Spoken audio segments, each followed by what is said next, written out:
I-marinate ko muna yung pork liempo sa asin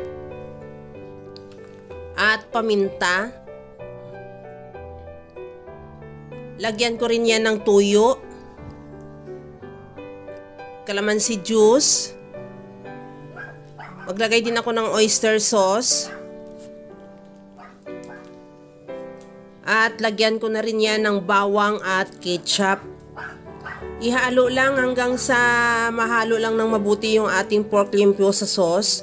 At i-marinate mo ng at least 1 hour or mas maganda overnight. Habang ginagawa ko yan mga kalasa, kung bago ka pa lang sa aking channel, welcome. At huwag kalimutan mag-subscribe at i-click ang bell button para sa mga notification. At kung dati ka pa, welcome back at i-follow mo na rin ako sa aking Facebook page Lasang Pilipina. Maglagay lang ng kunting mantika sa kawali at iprito ko na yung ating pork liempong binabad. Antayin na lang yan maluto yung kabilang side at saka baliktarin.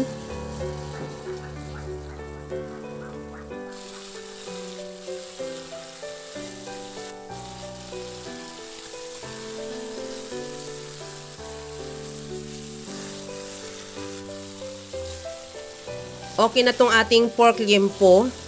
Ilagay ko na yung marinade, yung pinagbabara natin kanina sa ating pork liempo.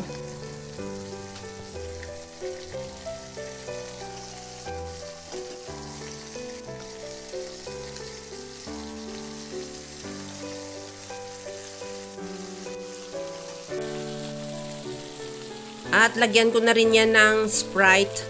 Depende sa iyo kung anong gusto mo. Mayroon pwede mo lagyan ng kung anong klaseng soda or any brand.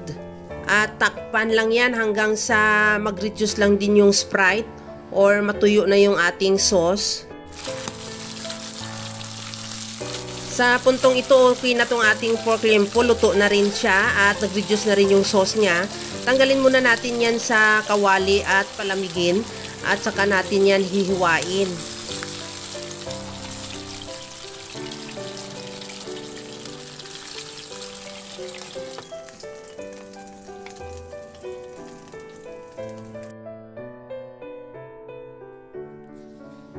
Hihiwain ko lang yan ng pa bite size lang or depende sa iyo kung anong gusto mo kalaki, pero mas maganda yung bite size na talaga siya para madali na rin siyang kainin.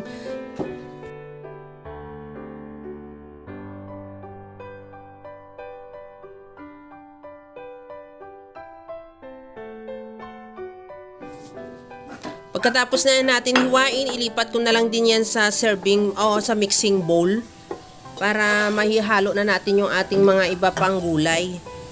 Timplahan ko muna siya ng toyo. Maglagay din ako ng kalamansi juice at lagyan ko ng liquid seasoning. At maglagay na ako ng pipino, kamatis, at maglagay na ako ng sibuyas.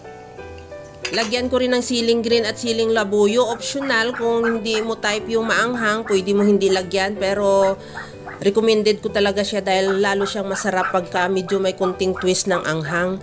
Ihalo lang natin yan. Pag nahalo natin yan ng mabuti, ilagay na lang natin yan sa ating serving plate at ready to serve na.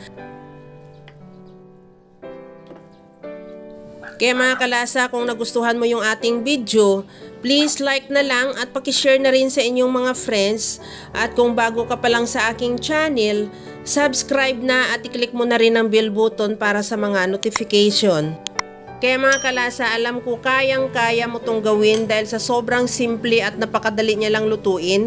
Kagaya lang lagi sa sinasabi ko na wala namang hindi marunong magluto basta sa simpleng paraan lang. Hanggang sa muli mga kalasa, thank you for watching. Bye-bye!